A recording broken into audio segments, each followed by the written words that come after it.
से इस्तीफा देने का मतलब है कि मैंने इनके आरोपों को स्वीकार कर लिया। तो मेरा सवाल ये है कि उसको जांच कमेटी के सामने क्यों नहीं पेश किया गया?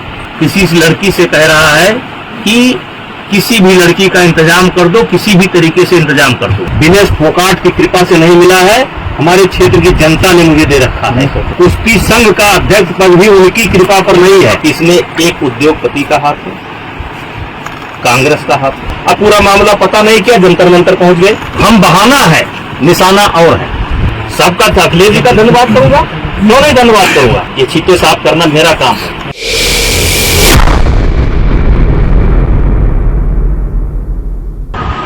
सुप्रीम कोर्ट पर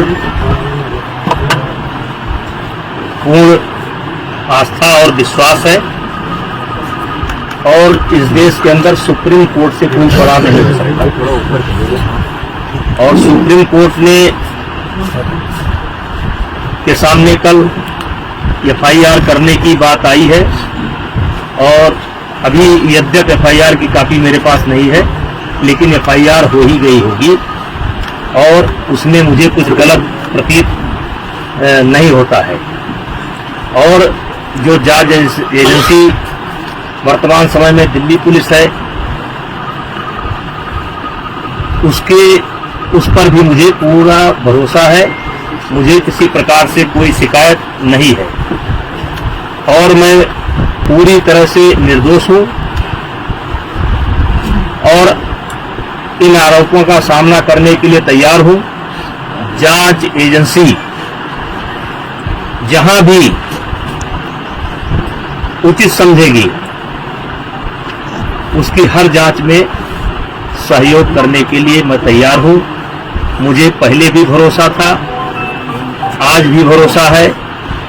सुप्रीम कोर्ट से ऊपर इस देश के अंदर कोई नहीं हो सकता है और सुप्रीम कोर्ट का आदेश सर्वमान्य है और मुझे या मेरे समर्थकों को ये आदेश सर्वमान्य है और मुझे जांच एजेंसी पर भी पूरा भरोसा है और मुझे और मेरे समर्थकों को न्याय मिलेगा, क्योंकि लगातार कई महीने से गाली पर गाली, गाली पर गाली, गाली पर गाली, आरोप पर आरोप, आरोप पर आरोप, इससे हमें भी कष्ट होता है, हमारे परिवार को भी कष्ट होता है, हमारे समर्थकों को भी कष्ट होता है। लेकिन हम चाहेंगे कि निष्पक्ष जांच जो सुप्रीम कोर्ट के आदेशानुसार दिल्ली पुलिस कर रही है वो करें और शीघ्र ही मेरा ये शब्द है कि शीघ्र ही जल्द से जल्द ये जांच पूरी करके जो भी कार्रवाई बनती हो उसे करना चाहिए। पॉस्को जैसे गंभीर आरोप की चर्चा हो रही है। मुझे न्यायपालिका पर भरोसा है, जांच पर भरोसा है। देश के अंदर जो न्याय देने की प्रक्रिया है उस पर भरोसा है। अलग से मुझे कुछ नहीं करना। फेडरेशन के अध्यक्ष के तौर पर सांसद जी आपसे लोग बोल रहे हैं कि अगर आप इस्तीफा दे देंगे तो एक सही जांच हो जाएगी, इस पर आपका क्या कहना है? नहीं, फेडरेशन का कोई रोल नहीं है, फेडरेशन का कोई रोल नहीं है और इन लोगों की डिमांड लगातार बदलती है। अगर इनके पुराने बयानों को आप सुनेंगे तो ये जनवरी में इनकी मांग निकल करके आई थी कि अपने पद से इस्तीफा दें। मैंने उस समय कहा था कि पद से इस्तीफा देने का मतलब है कि मैंने इनके आरोपों को स्वीकार कर लिया। मेरा कार्यकाल लगभग पूरा हो चुका है। जब तक नई बॉडी नहीं बन जाती है और अभी सरकार ने आईओ की एक कमेटी गठित की है, 3 लोगों की कमेटी गठित की है, जिसमें एक कोई हाई कोर्ट का जज होगा या सुप्रीम कोर्ट का जज होगा। उनकी देखरेख में 45 दिनों के अंदर चुनाव संपन्न होना है। चुनाव संपन्न होते ही मेरा कार्यकाल स्वतः समाप्त हो जाएगा। इस्तीफा कोई इतनी बड़ी चीज नहीं है, लेकिन अपराधी बनकर नहीं, अपराधी बनकर के नहीं, मैं अपराधी नहीं हूँ। और वहाँ इनकी डिमांड लगातार बदल रही है। अगर इनके बयान को आप सुनेंगे तो लगातार ये देखेंगे कि ये हर रोज एक नया मुद्दा लेकर के आ जाते हैं। इन्हीं के कहने पर जांच कमेटी बनी, इन्हीं के कहने पर एक व्यक्ति ऐसा है जिसको जांच कमेटी में शामिल नहीं होना चाहिए था, उसको भी सरकार ने शामिल किया। मुझे आपत्ति करनी चाहिए थी, मैंने कोई आपत्ति नहीं की। जांच कमेटी की रिपोर्ट लगातार इनके पास पहुंच रही थी, कौन कौन खिलाड़ी क्या क्या बोला लगातार डे बाई डे इनके पास पहुंच रही थी। इनको जब आभास हो गया कि जांच कमेटी में कोई आरोप सिद्ध नहीं हो रहे हैं, तो इन्होंने कमेटी के सार्वजनिक होने का इंतजार भी नहीं किया और ये सुप्रीम कोर्ट चले गए और एक कोई नया मामला लेकर के भी गए हैं। और सुप्रीम कोर्ट में नया मामला लेकर के गए हैं और इन्होंने जिन बच्चों को पहले पेश किया है, कोई नाबालिग मैं नहीं जानता, एक ऐसा हवा में निकल करके आ रहा है कि उसमें से कोई नाबालिग है, तो मेरा सवाल ये है कि उसको जांच कमेटी के सामने क्यों नहीं पेश किया गया। और मैंने एक ऑडियो दिया है जिसमें एक खिलाड़ी, मैंने एक ऑडियो दिया है जिसमें धरने पर बैठा हुआ एक खिलाड़ी किसी लड़की से कह रहा है कि किसी भी लड़की का इंतजाम कर दो, किसी भी तरीके से इंतजाम कर दो। मतलब ये 4-4 महीना मेरे खिलाफ लोगों को उकसाएंगे, भड़काएंगे, सबूत इकट्ठा करेंगे और फिर 3 महीने बाद एक ले जाकर के फिर किसी न किसी को पेश कर देंगे। चलिए, मुझे उस पर भी कोई आपत्ति नहीं है, यह काम जांच एजेंसी का है, वो जांच एजेंसी अब काम करेगी। लेकिन हमने तो लगातार सरकार के फैसले का सम्मान किया और ये लगातार इसका उल्लंघन कर रहे हैं। रोज रोज ये नई डिमांड लेकर के आ जा रहे हैं। अब जांच एजेंसी की रिपोर्ट सार्वजनिक होने का इनको इंतजार करना चाहिए। फिर ये धरने पर बैठ गए। अब धरने पर बैठ गए, पहले इनकी मांग थी FIR की जाए, चलिए भाई इनकी मांग स्वीकार हो गई, अब FIR हो गई। अब इनको चाहिए, आप कहते हैं कि जेल के अंदर होना चाहिए, सारे पदों से इस्तीफा देना चाहिए। तो ये जो मेरे पास, मैं लोकसभा का सदस्य हूँ, ये पद मुझे दिनेश फोगाट की कृपा से नहीं मिला है, हमारे क्षेत्र की जनता ने मुझे दे रखा है। और एक बार नहीं, 6 बार दे रखा है। 6 बार मुझको दिया, मेरी पत्नी को दिया, और उनको वो उनकी कृपा पर नहीं है। और कुश्ती संघ का अध्यक्ष पद भी उनकी कृपा पर नहीं है। मैं चुनाव लड़ करके जीता हूँ। और आपके माध्यम से आप सवाल पूछेंगे तो मैं कहना चाहता हूँ, एक ही परिवार और एक ही अखाड़ा क्यों? हरियाणा के अन्य खिलाड़ी क्यों नहीं? हिमाचल के, महाराष्ट्र के, मध्य प्रदेश के, केरला के, कर्नाटका के, तमिलनाडु के, बंगाल के, आसाम के, देश के अन्य प्रांतों के खिलाड़ी क्यों नहीं? 12 साल से लगातार इनके साथ यौन उत्पीड़न होता है, केवल इनके साथ। वो यौन उत्पीड़न देश के अन्य खिलाड़ियों के साथ क्यों नहीं होता है? केवल एक ही अखाड़ा और एक ही फैमिली, एक अखाड़ा एक फैमिली। बाकी हरियाणा का 90% खिलाड़ी और 90% गार्जियन त्रिभूषण सिंह के साथ है। क्योंकि मैंने काम किया है, मैंने खेल को जहां तक सेवा दे सकता है ईमानदारी से सेवा दिया है। और इसीलिए आज देश का एक, जबकि इन्होंने कोई कसर नहीं छोड़ी है, इन्होंने कोई कसर नहीं छोड़ी है कि कोई निकल करके आ जाए। लेकिन एक सवाल मैं मीडिया के माध्यम से, आपके माध्यम से रखना चाहता हूं कि 12 साल से इनके साथ ही हो रहा है, एक अखाड़ा एक फैमिली। और इस 12 साल में भी एक बार भी ये शिकायत लेकर के ना तो खेल मंत्रालय में गए हैं, ना किसी पुलिस स्टेशन पर गए हैं, ना कभी फेडरेशन में आए हैं। और यही खिलाड़ी आंदोलन के 15 दिन तक पहले इनकी वीडियो सुन लिया जाए, इनका ऑडियो सुन लिया जाए, और ये जो है हमारी तारीफ करते थे। ये जो खिलाड़ी आज धरने पर बैठे हैं, ये अपने शादी में मुझे क्यों बुलाते थे? फिर जोड़े में होकर के मेरा फोटो क्यों लेते थे, मेरा आशीर्वाद क्यों लेते थे? लेकिन मैं एक संवैधानिक पद पर हूँ, मेरी एक बोलने की मर्यादा है, उस मर्यादा के तहत मैं बोल रहा हूँ। अब मामला सुप्रीम कोर्ट के पाले में है, दिल्ली पुलिस के पाले में है, जो भी निर्णय करेगी हम मुझे उसी। साजिश के पीछे कौन लोग हैं? सांसद जी, साजिश के पीछे कौन लोग हैं? आपको उसके पीछे क्या दिखता है? कौन है वो? एक फैमिली, एक अखाड़ा, और इसके पीछे कौन का नाम कौन है? देखिए, मैं शुरू से कह रहा हूँ कि इसमें एक उद्योगपति का हाथ है, कांग्रेस का हाथ है। मैं शुरू से इस बात को बोल रहा हूँ। एक उद्योगपति, मैंने नाम नहीं बोला है कौन सा उद्योगपति, देश के कुछ उद्योगपतियों का इसमें हाथ है, जिनको मुझसे कष्ट है, और कांग्रेस का हाथ है, स्वयं बोला था। और आज दिखाई पड़ गया कि किसका हाथ है। जब उनकी मांग मान ली गई, FIR दर्ज की गई, जांच तरीके से कहिए कि कार्रवाई शुरू हो गई, तो तब आप क्यों नहीं जा रहे हैं? अब क्यों मोदी जी के खिलाफ बोल रहे हैं? अब क्यों खेल मंत्रालय के खिलाफ बोल रहे हैं? अब क्या जरूरत है? पप्पू यादव को बुलाने की क्या जरूरत है? केजरीवाल को बुलाने की क्या जरूरत है? वो कोई रिटायर गवर्नर है, क्या नाम उसका, सतपाल मलिक को बुलाने की क्या जरूरत है? प्रियंका गांधी जी को तथ्य मालूम नहीं है। जिस दिन प्रियंका गांधी जी को तथ्य मालूम होगा कि दीपेंद्र हुड्डा ने कहा ला करके मुझे फंसा दिया, उस दिन उनको मालूम पड़ेगा। ये जांच की रिपोर्ट आएगी तब उनको मालूम पड़ेगा गलत जगह पर फंस गए। आज जो कांग्रेस की दुर्गति हो रही है ना, इसीलिए हो रही है।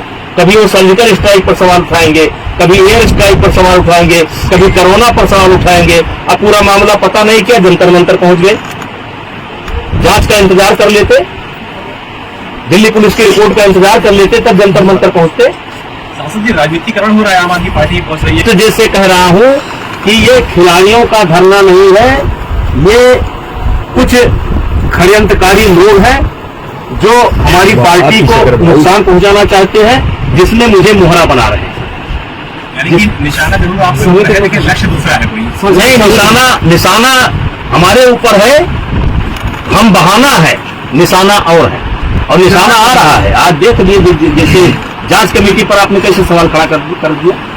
आपके कहने पर एक ऐसे व्यक्ति को कमेटी में शामिल किया गया जिसको नियमता नहीं शामिल किया जा सकता था, क्योंकि उसी ने धरने की परमिशन ली थी, और उसके बावजूद भी उसको कमेटी में शामिल किया गया।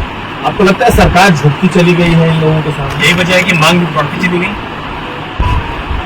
अब देखिए, मैं सब चीजों पर नहीं बोल सकता। मामला और सुप्रीम कोर्ट के संज्ञान में है और पुलिस के निगरानी में है, मैं बहुत कुछ नहीं बोल सकता। सांसद जी, सर, इसमें आपने बात कही थी कि आपने जो ऑडियो थी वो ऑडियो किसको दी है? वो जो एक खिलाड़ी की ऑडियो, जांच कमेटी को।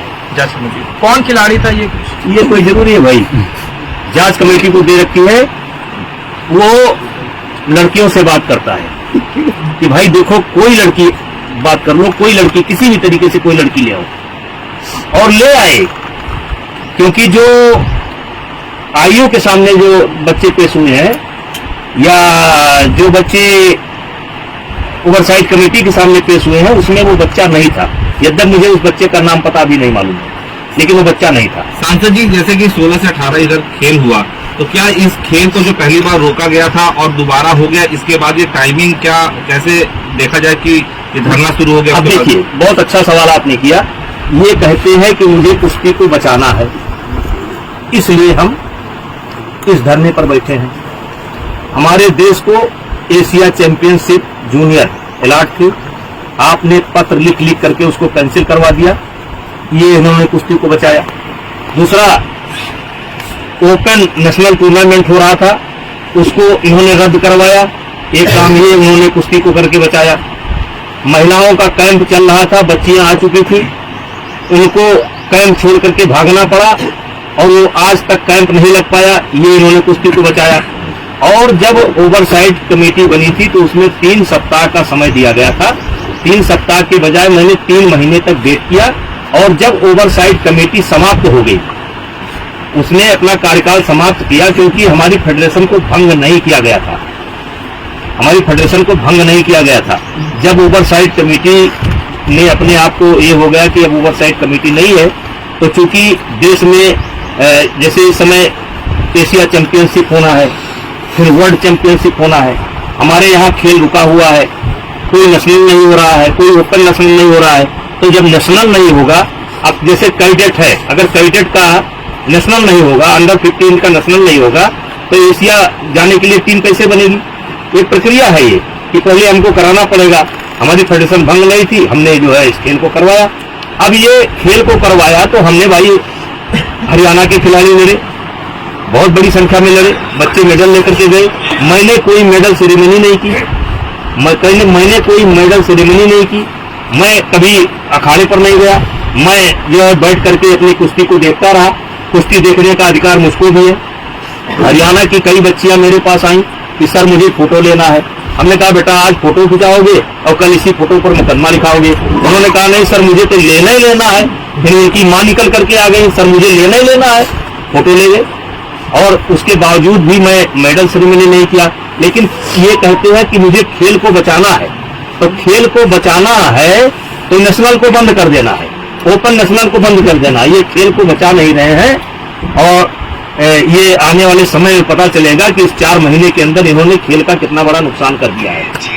सर जी, इंटरनेशनल लेवल के खिलाड़ी नेशनल में भाग लेना नहीं चाहते थे। आप चाहते थे कि जो उत्तर प्रदेश के खिलाड़ी हैं, दूसरे राज्यों के खिलाड़ी हैं, वो भी भाग लें ताकि एक्चुअल जो खिलाड़ी अच्छा परफॉर्म कर रहे हैं वो आगे निकाल सके। क्या एक ये भी बड़ा कारण है जिसकी वजह से वो लोग जो समय धरने में बैठे हुए हैं आपके खिलाफ बैठे हुए हैं? देखिए एक समय ऐसा था कि टीम कहीं की हो, खिलाड़ी हरियाणा के होते, मैंने उस पर प्रतिबंध लगाया।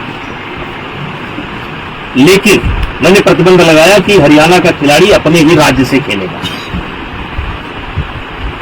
अब यहां पर यह सवाल उठा जब ये मैंने प्रतिबंध लगा दिया कि हरियाणा का खिलाड़ी अपने ही राज्य से खेलेगा, तो हरियाणा में गेंद बहुत ऊपर है। हरियाणा में 10वें नंबर का जो बच्चा होगा, 12वें नंबर का बच्चा होगा, वो भी कई राज्य ऐसे हैं उनसे अच्छा है। तो अगर हरियाणा को टोटल हम ब्रेक कर देंगे कि एक खिलाड़ी हिमाचल से ही खेलेगा, एक आसाम से खेलेगा, एक ही हरियाणा से खेलेगा, तो इससे हरियाणा का यानी कि खेल का बहुत बड़ा नुकसान होगा। उसकी मैंने एक व्यवस्था दी, उसकी व्यवस्था दी कि एक नेशनल होगा जिसमें अपने अपने राज्य से एक खिलाड़ी खेलेगा, जो अपने राज्य का गोल्ड जिसके पास होगा एक खेलेगा, लेकिन खेल का नुकसान ना हो, इसलिए मैंने एक ओपन नेशनल की व्यवस्था की कि नेशनल होने के साथ ही हम एक ओपन नेशनल कराएंगे जिसमें कहीं किसी भी प्रांत का कोई खिलाड़ी भाग ले सकता है। और उस पर मैं आपको जानकारी देना चाहता हूं कि अब तक जितने भी ओपन नेशनल हमने कराए हैं उसमें 61% से लेकर के 63% मेडल केवल हरियाणा को गए। ये इसलिए किया गया कि जिससे खेल का नुकसान ना हो। अगर हम एक ही खिलाड़ी खिलाएंगे और हरियाणा का खिलाड़ी, अब हरियाणा का खिलाड़ी भी जब अन्य राज्यों से खेलता था तो पैसा देकर के खेलता था, चोरी से खेलता था, गलत सर्टिफिकेट बना करके खेलता था, रहता था हरियाणा का, कहता था मैं झारखंड का हूँ, मैं उत्तराखंड का हूँ। वो सब व्यवस्था मैंने समाप्त किया और खेल का नुकसान ना हो इसलिए मैंने एक ओपन नेशनल जिसमें कोई भी लड़ सकता है उसकी व्यवस्था दी। आपको याद होगा कि नरसिंह यादव वर्ल्ड चैंपियनशिप में के माध्यम से ओलंपिक में क्वालिफाई किए थे और सुशील कुमार जो डबल 2 मेडल जिनको लगातार थे, उन्होंने मांग की थी कि इनका ट्रायल कराया जाए। लेकिन उस समय हमारा जो नियम था कि जो क्वालिफाई करके आया है वही जाएगा, तो इसलिए नाते एक बहुत बड़ा विवाद हुआ और अंको बतवा सुशील कुमार और नरसिंह यादव का ट्रायल नहीं हो पाया। इस बार के ओलंपिक में मैंने महसूस किया कि इस व्यवस्था में परिवर्तन की जरूरत है, क्योंकि कई देश में ये व्यवस्था चल रही है। क्योंकि मान लीजिए कोई रेसलर है जिसने क्वालिफाई किया और वो उसको हल्की फुल्की चोट आ गई या उसकी थोड़ी तबीयत खराब है, तब भी वो नहीं बताता है कि हमारी तबीयत खराब है, तब भी वो नहीं बताता है कि हमको चोट है, क्योंकि मेडल नहीं आएगा तो ओलंपियन कहे जाएंगे। और कई देशों का अध्ययन करने के बाद और इन खिलाड़ियों से भी बात करने के बाद और कोचों से बात करने के बाद एक कमेटी बनाई गई। उस कमेटी ने यह फैसला किया कि अब ओलंपिक में कोई भी अगर क्वालिफाई करके आता है तो हम सीधे उसको, क्योंकि वो कोटा खिलाड़ी का नहीं होता है, कोटा देश का होता है, वो कोटा देश के नाम होता है कि भारत का कोटा है। तो हमने एक व्यवस्था दी, हमने क्या मतलब सारी कमेटी ने मिलकर के एक व्यवस्था दी कि इनको ट्रायल देना पड़ेगा। अब ट्रायल कैसे होगा? तो ट्रायल ये होगा कि पहले जो कैंप के खिलाड़ी हैं उनका आपस में ट्रायल होगा और जो उस समय फर्स्ट आएगा 4-6 दिन के बाद हफ्ता व्यवस्था दी जाएगी। एक हफ्ता के बाद जो देश में फर्स्ट आता है और जो क्वालिफाई करके आया उसके बीच में इनका ये मुकाबला होगा। अगर जो क्वालिफाई करके आए हैं अगर ये उस बच्चे को हरा देते हैं तो इनका कोटा कंफर्म हो जाएगा। बाई चांस ये कुश्ती हार जाते हैं तो चूंकि ये क्वालिफाई करके आए हैं तो 15-20 दिन के बाद इनको एक मौका और मिलेगा उस बच्चे को हराने को। अगर कोई नया बच्चा आता है तो पहले उसको देश के बच्चों को हराना होगा, फिर इनको 2 बार हराना होगा। अगर 2 बार इनको हरा लेगा तो उसको हो जाएगा। इसका भी इन लोगों को विरोध है और मेरा मानना है कि ये पॉलिसी हम सही लेकर के आए, दुनिया के कई देशों का अध्ययन करके लाए। एक समय था जब भारत को यदा कदा कोटा मिलता था, आज इन खिलाड़ियों का भी मेहनत है, उनके गार्जियन का मेहनत है, उनका कोच का मेहनत है, लेकिन थोड़ा सा मेहनत फेडरेशन का भी है। टॉप 5 टीमें हैं, उसमें से लड़कियों की टीम भारत की एक है। अभी डाउन हुई है, थोड़ा 3-4 महीने का असर पड़ा है। मतलब जहां हमको कोई संज्ञान में नहीं लेता था वहां हम टॉप 5 में पहुंचे और कई टूर्नामेंटों में, वर्ल्ड के टूर्नामेंटों में भारत की चैंपियनशिप बनी है, 2-3 स्थान पर है। तो उस पॉलिसी को लेकर के भी उनको दिक्कत है। इनका कहना है कि मैं ओलंपियन हूं तो मैं सबके साथ ट्रायल नहीं करूंगा, सबको लड़ा दो और सबको थका दो, बाद में उसी दिन मेरी एक कुश्ती उससे करा दो, बाद में उसी दिन मेरी एक कुश्ती उनसे करा दो जिससे मैं जीत करके चला जाऊं। मैंने कहा नहीं, अब आपको कैंप में रहना है तो नेशनल लड़ना पड़ेगा, अगर नेशनल नहीं लड़ पाए तो ओपन नेशनल लड़ना पड़ेगा, ओपन नेशनल नहीं लड़ पाए तो आप मेडिकल दिखाइए कि आप क्यों नहीं लड़ पाएंगे, नहीं तो आपको कैंप में नहीं रखा जाएगा। और जब भी ट्रायल होगा तो आपको बाकी बच्चे जैसे कुश्ती करते हैं वैसे आपको जीत करके जाना पड़ेगा, आपको कोई अलग से वरीयता नहीं दी जाएगी। इस बात से लोग नाराज थे। चंचल जी है, चंचल ये बोल रहे हैं। सर आपको आप दबाव में महसूस कर रहे हैं जिस तरीके का आरोप लगा है? नहीं, मैं बिल्कुल दबाव में नहीं। क्या आपको लग रहा है मेरे चेहरे पर कोई शिकन दिखाई पड़ रही है? क्या मेरे चेहरे पर कोई शिकन दिखाई पड़ रही है? मुझे उच्च न्यायालय पर और जांच एजेंसी पर पूरा भरोसा है और मुझे लोगों को नहीं पता है लेकिन मुझे पता है, अपने बारे में मुझे पता है, अपने बारे में मुझे पता है और पूरे देश को पता चलेगा, ये गारंटी देता हूं। मुझे अपने बारे में पता है और पूरे देश को जब जांच की रिपोर्ट आएगी पता चलेगा कि सच्चाई क्या है। ये राजनीतिक लड़ाई है, इसमें षड्यंत्र है, कई उद्योगपति शामिल हो गए, एक नहीं कई उद्योगपति शामिल है। आपको वो सांसद जी जैसा कि आपने कहा कि खिलाड़ियों को पहले फेडरेशन पर विश्वास नहीं था, फिर एक कमेटी बैठी, उसमें अभी जांच आ रही है, उसमें कुछ क्लीन चिट मिलने की बात वो कह रहे हैं, इसमें उनको भरोसा नहीं है। अब सुप्रीम कोर्ट गए हैं, दिल्ली पुलिस है, तो क्या इनको आगे दिल्ली पुलिस और सुप्रीम कोर्ट पर भरोसा रहेगा? दिल्ली पुलिस पर तो कह दिया इन्होंने कि दिल्ली पुलिस पर मुझे भरोसा नहीं है। इन्होंने तो कह दिया कि दिल्ली पुलिस पर मुझे भरोसा नहीं है। इनके बयान आने शुरू हो गए कि दिल्ली पुलिस पर इनको भरोसा नहीं है। और मैं पूछना चाहता हूं, जब आपकी हर डिमांड पूरी हो रही, डिमांड पर डिमांड आपकी पूरी हो रही है, तो किस बात के लिए किस बात पर जंतर मंतर पर बैठे हैं? तो कुल मिला के वो हरियाणा पुलिस पे वैसे भरोसा करेंगे क्या? उनको पुलिस पर भरोसा नहीं है। संसद जी जांच रिपोर्ट आ नहीं पाई थी, उसके बगैर वो लोग धरने पे आ गए। लेकिन उनके पास जांच रिपोर्ट थी क्योंकि उनका नुमाइंदा, उनके द्वारा उनका नुमाइंदा उस जांच कमेटी में था जो डे बाई डे रिपोर्ट देता था, डे बाई डे रिपोर्ट देता था। तो इसका मतलब जांच कमेटी की रिपोर्ट लीक है और उनके पास जानकारी है कि उनके हक में नहीं है शायद। वो तो खुद कह रहे हैं और उसी जांच की रिपोर्ट को ही तो उन्होंने चैलेंज किया है। इस बार जो मामला गया है सुप्रीम कोर्ट में, उसमें मेरे ऊपर आरोप कम है, जांच कमेटी के ऊपर आरोप ज्यादा है। खिलाड़ियों का कहना है कि जांच कमेटी को हमने बयान दिया और हमारा बयान ही मेंशन नहीं किया गया। अब इस मैं क्या बोलूं, उस पर तो जो उनका नुमाइंदा था वो बता सकता, जो उनका नुमाइंदा था उस कमेटी के अंदर वो बता सकता। कमेटी के अंदर तो मैं हमसे नहीं। लेकिन ये इन परिस्थितियों में कविता आपकी जो वायरल हुई है उसका क्या करना है? कविता जो आपकी वायरल मेरी कविता जो थी उसमें कविता यही थी कि जिस दिन जीवन के हानि लाभ पर उतरूंगा, मतलब जिस दिन मैं अपने जीवन के हानि लाभ क्या खोया पाया समीक्षा करूंगा, और जिस दिन संघर्षों में जाली लग जाएगी, जिस दिन मुझको लगेगा कि अब मेरे संघर्ष करने की क्षमता समाप्त हो गई है, जिस दिन जीवन की लाचारी मुझ पर तरस दिखाएगी, जिस दिन मैं लाचार बन जाऊंगा, बेकस बन जाऊंगा, बेचारा बन जाऊंगा, तो मैं चाहूंगा कि ऐसी जिंदगी मैं न जीऊं। तो ये इस वक्त कहने की क्या आवश्यकता है? हमारा मन, हम कविता खुद में रोक देंगे आप। हमारा मन, आप मुझसे संख्या 12 साल रहे, संपर्क आपसे हो पाया क्या? ऐसा कोई इशू नहीं आया कि सरकार से, कोई ऐसा इशू नहीं आया कि सरकार से संपर्क किया जाए। पार्टी आपके साथ बबीता फोगाट ने कहा है कि जो बयान निकला उसमें जबरदस्ती मेरे सिग्नेचर कराए गए हैं। एक पदाधिकारी ने मुझसे रिपोर्ट छीन ली है, मीडिया में बयान दिया हूँ। खेल मंत्री का बयान आ चुका है, इस पर मुझे कुछ कहना नहीं है। और बबीता फोगाट कौन है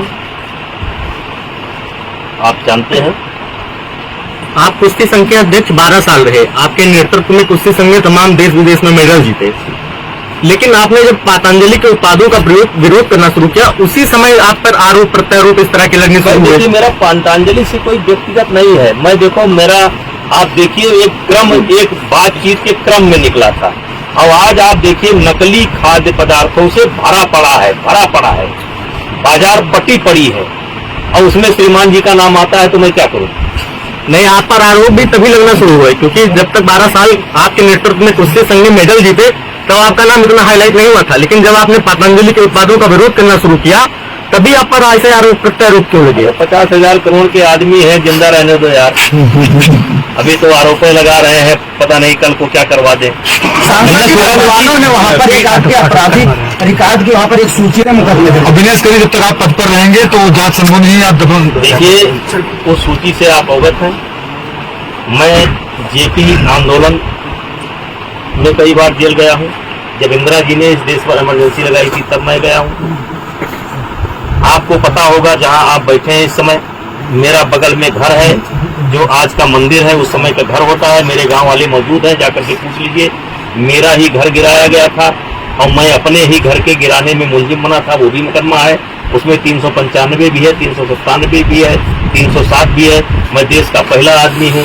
अपना ही घर गिराया गया और अपना खुद मुलजिम बने, और हम मुलजिम बने थे, पिताजी मुलजिम बने थे, चाचा मुलजिम बने थे, पूरा परिवार जल गया था। और आज आपसे जरूर कहना चाहेंगे कि जरा उस जगह को जाकर के देख लीजिए और गांव वाले से पूछ लीजिए, पहला मुकदमा वही है। फिर जेपी आंदोलन, राम जन्मभूमि आंदोलन, फिर जो है स्कूल कॉलेज के अंदर कुछ मुकदमे लगे, तो लेकिन एक भी मुकदमे में मुझे 1 घंटे की सजा नहीं है। प्रदेश की दूसरी और अन्य पार्टियां भी हैं, क्या आपको लगता है सब आपके साथ इस वक्त? देखिए, उत्तर प्रदेश की जो अन्य पार्टियां हैं, जैसे विशेष करके समाजवादी पार्टी, जहां आपका इशारा है, समाजवादी पार्टी के नेता हैं अखिलेश यादव। वो मुझे बचपन से जानते हैं, और ज्यादातर जो पहलवान हैं उत्तर प्रदेश के अंदर, क्योंकि एक ऐसे समाज से आते हैं जो समाजवादी विचारधारा से ज्यादा ताल्लुक रखते हैं। आप कह सकते हो कि अगर देखा जाए तो पहलवानों में उत्तर प्रदेश के अंदर अगर 10,000 बच्चे पहलवानी करते हैं तो 8,000 ऐसे बच्चे हैं जो समाजवादी परिवार से हैं, और उनको सबको पता है कि हमारे नेताजी कैसे हैं। समाजवादी पार्टी के हर नेता को पता है कैसे हैं, उत्तर प्रदेश के हर नेता को पता है, कांग्रेस के भी नेताओं को पता है कि नेताजी कैसे हैं, सबको पता है, सब एक दूसरे को जानते हैं। देवरिया से लेकर के श्री लखीमपुर से, और सब जानते हैं एक दूसरे को कि कौन क्या है। और मैं धन्यवाद करूंगा उनका, सबका, अखिलेश जी का धन्यवाद करूंगा। क्यों नहीं धन्यवाद करूंगा जब प्रियंका गांधी बिना सोचे समझे बैठ करके आरोप लगा रही है। और कांग्रेस के भी जो लोकल नेता है वो भी मुझे जानते हैं, वो नहीं करेंगे। ये गुमराह किया गया, प्रियंका गांधी को गुमराह किया गया। आपकी पार्टी खड़ी है साहब? देखिए, पार्टी का क्या है, पार्टी का इसमें कहाँ रोल आता है? इसमें पार्टी का कोई रोल नहीं। देखिए, ये जुर्म, ये अपराध मेरे ऊपर लगा है, सामना मुझे करना है। ये इस आरोप से छींटे मेरे ऊपर पड़े हैं, इसमें मुझे निकलना है। ये छींटे साफ करना मेरा काम है, मुझे अपना छींटा स्वयं साफ करना पड़ेगा। इसमें पार्टी का कोई रोल नहीं है। पार्टी, अगर मैं दिल्ली पुलिस मुझे अपराधी बना देती है, मान लेती है, तो पार्टी क्या मदद करेगी मेरी? और अगर दिल्ली पुलिस मुझे छोड़ देती है, कहती है अपराधी नहीं है, तो पार्टी क्या क्यों नुकसान करेगा मेरा? टफ टाइम है आपके लिए? नहीं, मेरे लिए कोई टफ टाइम नहीं है। मैं तो 16 साल से टफ टाइम झेल रहा हूँ। ये आरोप क्या है? मैं 6 भाई पैदा हुआ था, 6 भाई था, 5 भाई नहीं है आज। मैंने 5 भाई का दाह संस्कार इन हाथों से किया है। मैंने अपने बाप का दाह संस्कार किया, मैंने अपने बेटे का किया। मैं कोई दबाव नहीं। इसलिए आप भावुक हो गए। मैं जैसे भावुक, चलिए कहने मतलब कि मैं सब दुनिया देख चुका हूँ, जो अपने बेटे का दाह संस्कार कर चुका हो, जो अपने भाइयों का दाह संस्कार कर चुका हो, तो उससे बड़ी विपत्ति तो मेरे ऊपर नहीं है ना, उससे बड़ी विपत्ति तो नहीं है मेरे ऊपर। और मैं ऐसी बहुत विपत्ति देखा हूँ, मैं अपने आप को जानता हूँ, मैं अपने आप को जानता हूँ, मैं अपने आप को देख रहा हूँ। और आपसे फिर मिलेंगे, गारंटी साथ मिलेंगे और साफ सुथरा होकर के मिलेंगे, दावा है मेरा, नोट कर लीजिए।